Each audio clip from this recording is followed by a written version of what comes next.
Now, the event you just heard read follows right on the heels of another event that we looked at last week, and I want you to finish the phrase, 5 loaves and 2 fish.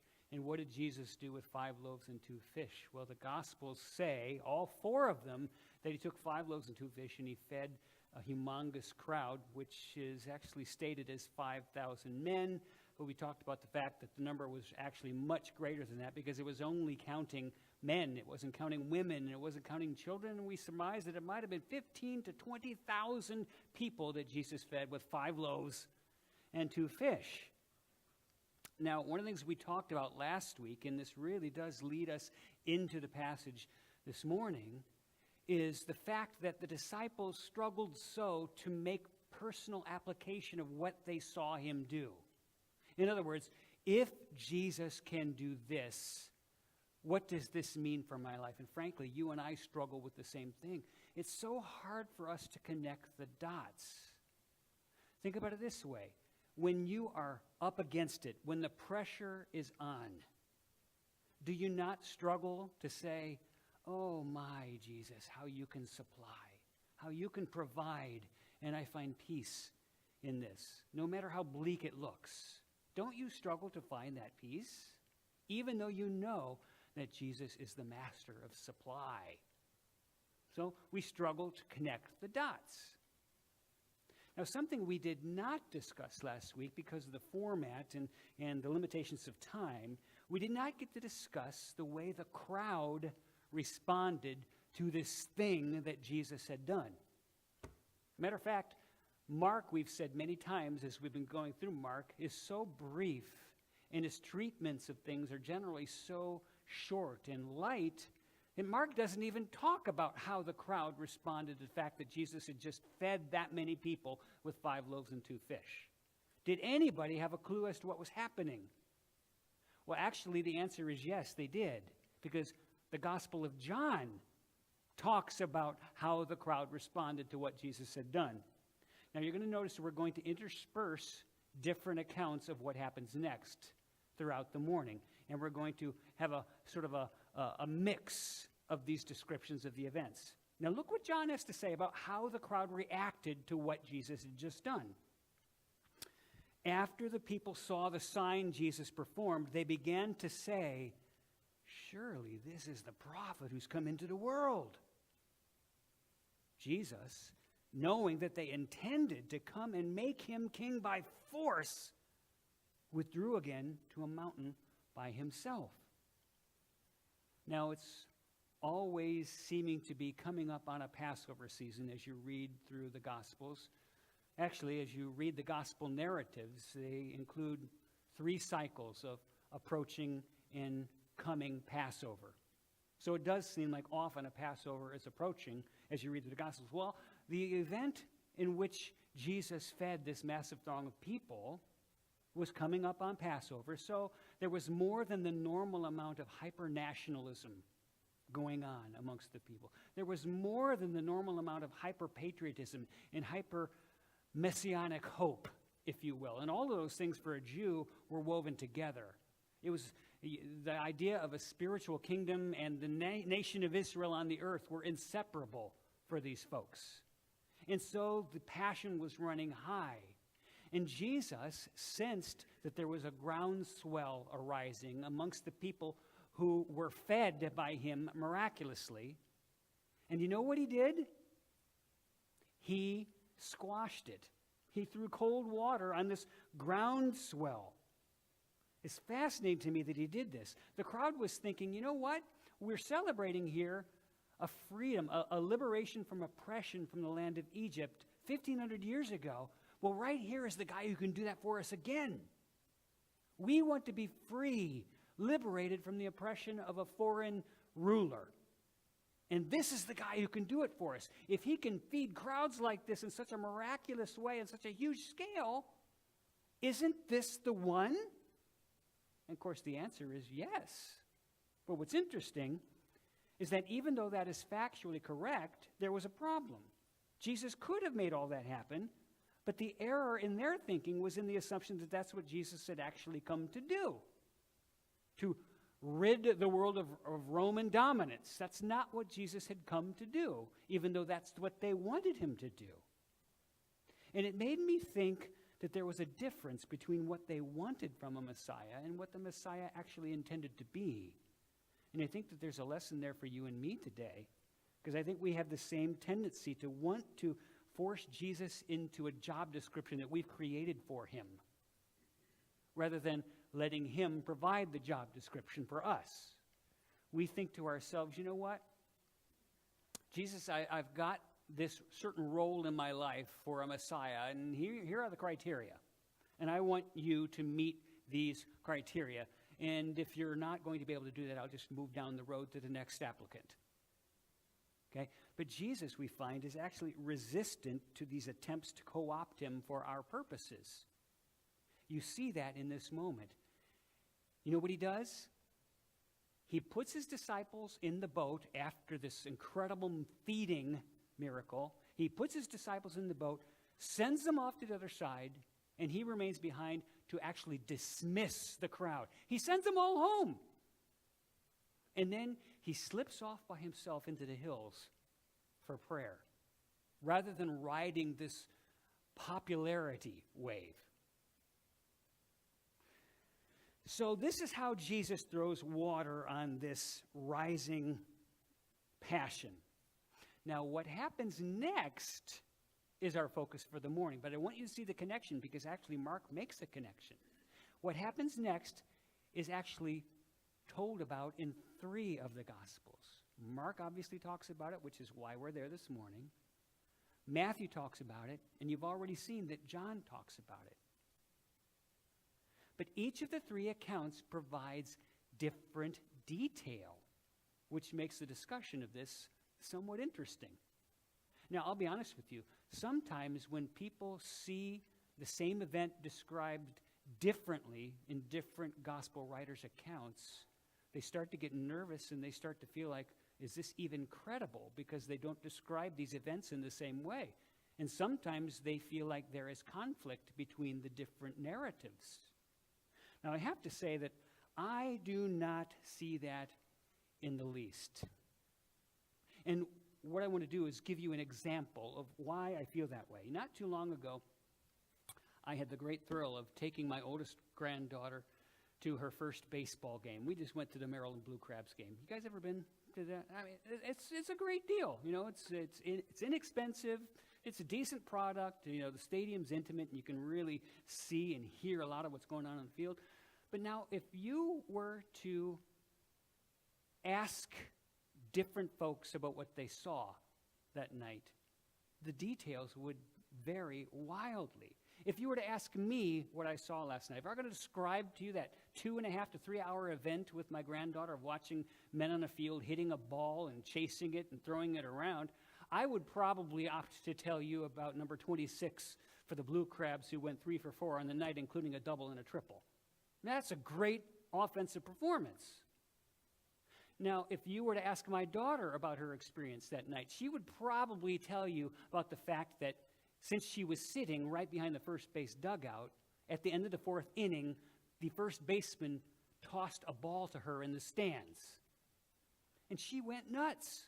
I have the most beautiful picture of her face as she held that ball in her hands. She just lit up. And she would probably tell you nothing about the offensive performance of number 26 on the Blue Crabs. If you were to ask another person in the stands about their experience that night, they would probably focus on the fact that some lady got hit right smack in the face with a foul ball and had to be airlifted out. And I'm not kidding you. And that person would never mention number 26, would never mention about certain balls being tossed into the stands by certain first basemen to certain granddaughters. Now, which of us is telling the truth? Which of us is wrong? We're all telling the truth. All of us are right. Now, why do our accounts of the game vary so drastically? Tell me.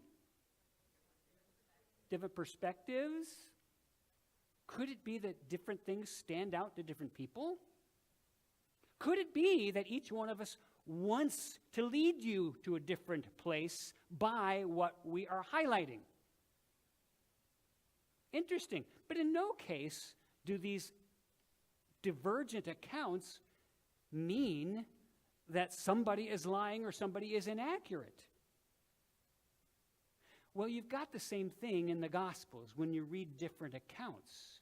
And so this morning, we're going to weave in and out of Mark's account of this event, Matthew's account of this event, and John's account of this event, and we're going to see the greater picture that is provided by the fact that they give slightly different detail about what happened. Now, we focus back on John's account, John chapter 6, and look what it says. Now, as this is on the screen, and I actually have something on the screen that's correct this time, probably for the first time in the morning for me. Anyway, I want you to notice that there are certain phrases that are underlined, and I'll explain that in a minute.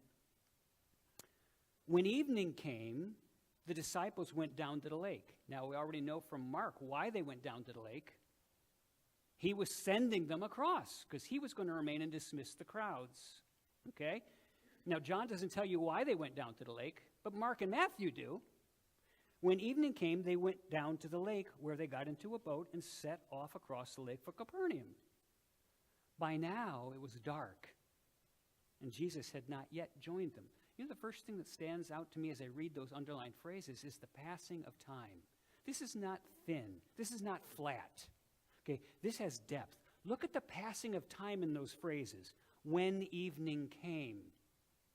Time is passing. Do you see it? Look at the next phrase that's underlined. By now, it was dark. It wasn't before, but now it is. Jesus had not yet joined. You see how depth is there? It's fascinating to me. Now, we focus on what happens with the disciples. Apparently, after this incredible, phenomenal provision, miraculously at the hand of Jesus, the sun has gone down. It's getting late in the day. He sends his disciples down to the shoreline, and he forces them to get into a boat, by which means they are going to go to a different spot along the seashore of the Sea of Galilee. Now, let's focus on their experience now for a few minutes. They start back across the sea in a boat. And apparently, strong headwinds kick up again, and we see this kind of thing happening in a bunch of accounts in the Gospels where the weather turns when the disciples are in a boat on the Sea of Galilee. So apparently this is not a terribly unusual thing, but headwinds kick up. They're having a hard time making progress. The water surface has been churned up. It's even maybe threatening at this point. It doesn't really talk much about their lives being in peril in this account. None of the evangelists do. But it's very challenging going. That much is clear from reading the three different accounts. Now, I have told you before that some of the most uncomfortable moments of my life have been in that setting, out on big open water. So we're not going to go into that again. But I will tell you that it is one of those nights yet again on the Sea of Galilee. You keep encountering them as you read the Gospels. And the disciples now think about the passing of time as you see it in John's account. The disciples now have spent hours trying to make headway in these conditions, and they have not been successful. In fact, one of the gospel writers tells us they find themselves 3 to 4 miles offshore. Now, what's fascinating is that they hadn't really intended to be very far offshore. They had intended just to follow the coastline from this town to another town. But they find themselves 3.5 miles from land. That's not where they wanted to be, which indicates that the storm is blowing so hard that they are not winding up where they want to be. Now, that's important to remember. Now, look at Matthew's account. Matthew 14 in verse 24, it says this, "And the boat was already a considerable distance from land," again, not where it was supposed to have been, "buffeted by the waves because the wind was against it." Now look at Mark's account. Mark blends in a little bit different information. Mark 6:48. "He saw the disciples straining at the oars." Who's he? Jesus. And where was Jesus? On shore. Where on shore? Where had he gone?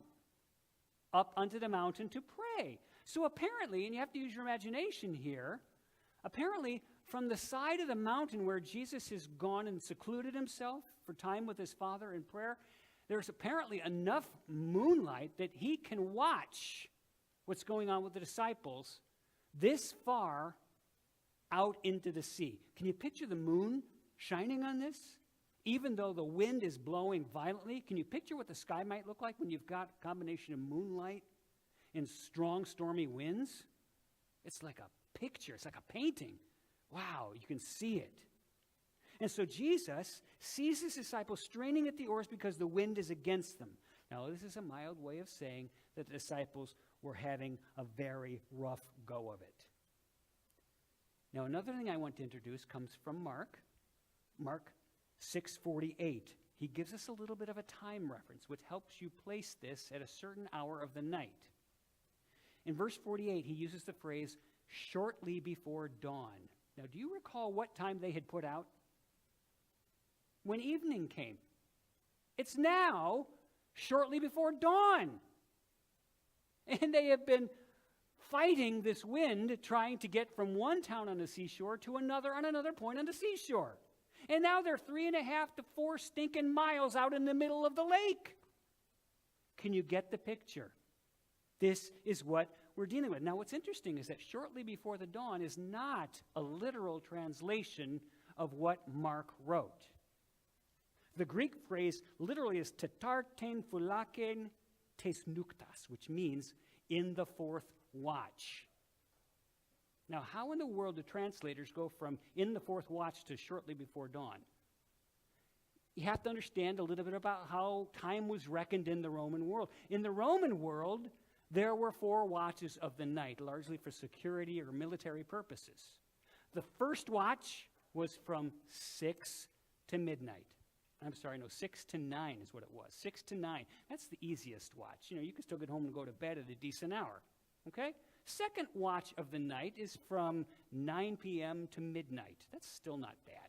You can get home shortly after midnight and go to bed. Third watch is from 12 a.m. to 3 a.m. You don't really want that one. Fourth watch, 3 a.m. to dawn, 6 a.m. Mark tells you that it was after 3 a.m. that the disciples find themselves 3.5 miles offshore in a windstorm on the Sea of Galilee. And they've been fighting this now for how many hours? They set out when evening had come. So I'm going to guess probably could have been 5-6 hours. It is not what they had intended. So put all of this together because I want you to feel what they felt in the events that happened next. Because if you can't feel what they felt, then you're not going to find the reading of the Gospels valuable. It's after 3 o'clock in the morning, you guys. Add this up. It's very dark. There are no lights. You don't have battery-powered flashlights. You don't have big fog lights on your boat. You're in a tiny boat that's struggling in the elements. The waves are violent because the wind is knocking them way off course. You're soaked to the skin from the spray. You've been fighting this storm for 5 to 6 hours unsuccessfully. You've been blown off course because where you were meaning to be along the coast, you're out in the middle of the sea. This is not where you want to be in a storm at 3 a.m. Now, what happens next is absolutely crazy. Absolutely crazy. And Matthew and Mark and John all tell us that something extraordinary took place.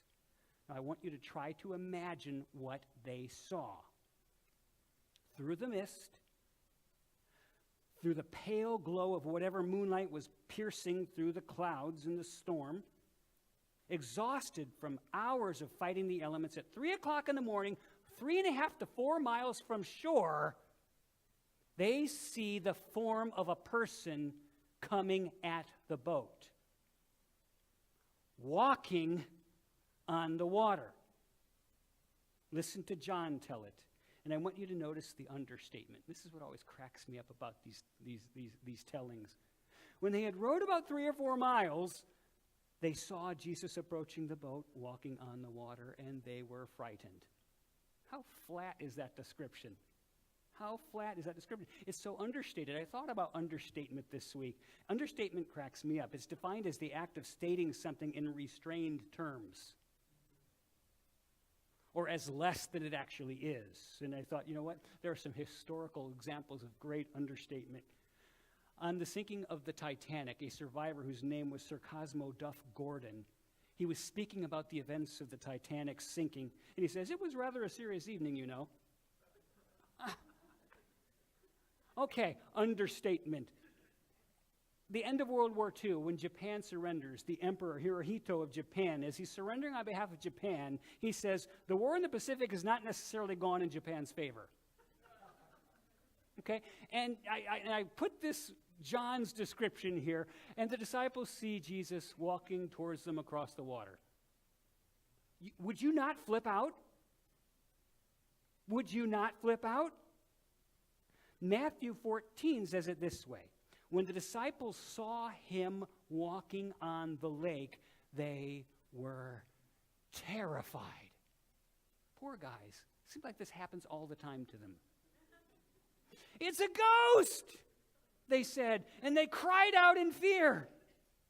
Okay, think about who these guys are. Some of them professional watermen. Immediately, what do they conclude?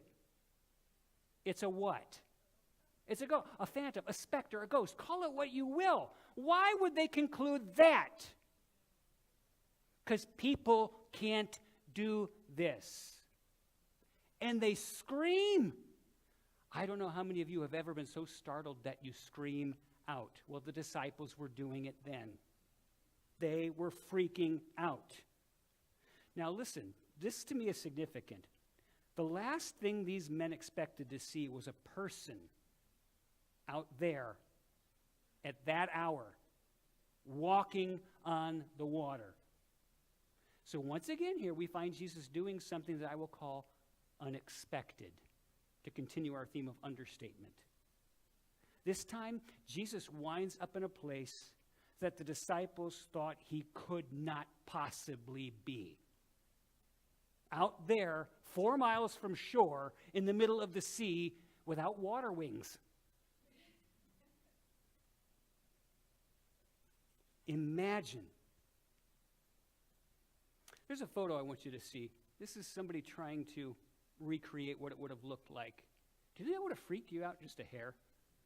You know, did it look like this? I don't know. But this is somebody trying to show you what it might have looked like. And so they see Jesus coming at the boat, but they don't know it's Jesus.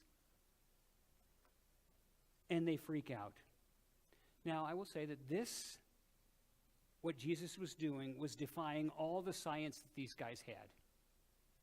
This was defying everything they understood about the material, physical world. These were not ignoramuses. They knew that this stuff doesn't happen. Sure, we just saw him feed 15,000 people with 5 loaves and 2 fish, but 4 miles from shore, 3 o'clock in the morning, in stormy conditions, walking on water, he should not be here. Now, verses 48 through 51 of Mark's account in chapter 6 move the story forward. He was about to pass them by. Now, that little phrase right there always makes my wife and me crack up. What? He was about to pass them by. What does that mean? What's the point? It adds a little interesting element to the story here, but when they saw him walking on the lake, they thought he was a ghost. They cried out because they all saw him and were terrified. Immediately he spoke to them, and he said, "Take courage, it's I. Don't be afraid." And then he climbed into the boat with them, and the wind died down, and they were completely amazed. Understatement again. Now, what stands out to me is these words from Jesus when he sees the terror of his disciples. He had intended to come to their aid. His heart was to go and encourage them and support them. And they're terrified. And then he speaks, and he says to them, It is I. Don't be afraid. I thought, how many of us need to hear those words, and how frequently, how often do you need to hear Jesus saying to you, don't be afraid. I'm here. It's me. You are not alone. I'm with you. And it brings me such encouragement to think of him speaking those words to me. And guys, here where the disciples least expect to find him, here he is. And he is for them. And he is for you. He's not against you. And he says, it's I. Don't be afraid. I came across a quote in Lewis Smead's book, which is called Keeping Hope Alive. And he said this, if you should ever trip and fall out of God's presence, you will discover that he is there after all. God will be with you when you are groping in your darkness, because he can see in the dark. God will be there with you even when you have gotten yourself snared in hell. Now put this part of the quote on the screen. Hoping in God is to trust that he will be there with us when we put our feet in places so God-forsaken that he could not possibly be there, even if he really wanted to be. He will be there, holding us up when we are falling over the edge, leading us through our private darkness. And here where the disciples least expected Jesus to be showing up, here he is. And he says, here I am. It's me. Don't be afraid. Don't be afraid. Now, Matthew 14:33 says this. Then those who were in the boat worshipped him, saying, truly, you are the Son of God. Now, I am convinced that all three of the evangelists who tell us about this want us to conclude that this is no ordinary man. And this is largely why this is in here. And yet, you and I, we live at the mercy of physical laws, don't we? We are frequently buffeted in life by hard and contrary winds, aren't we? And in the middle of it, it's as if Jesus comes to us walking on the sea, as if to say that our dearest friend, the lover of our souls, is in very nature above all of those laws. He is above all of those contrary winds. And they are indeed under his feet as he trudges across them. And then it dawned on me, the psalmist says that God made him for a little while lower than the angels and subjected him to those contrary winds, did he not? For our sakes. And yet, never for a moment is this Jesus not in control of these laws, not in control of these contrary winds. And here he is strolling across them. Life is hard. Cares, fears, and the burdens that fill our lives sometimes weigh us down. They consume our energies, and they drain us of our hope. And it's though Jesus is saying, look here, I'm here. Don't be afraid. So that churned up sea that we're trying so hard to navigate, look, he's here. He's out there, as it were, for a stroll, about to pass us by. He can dance on it if he wants.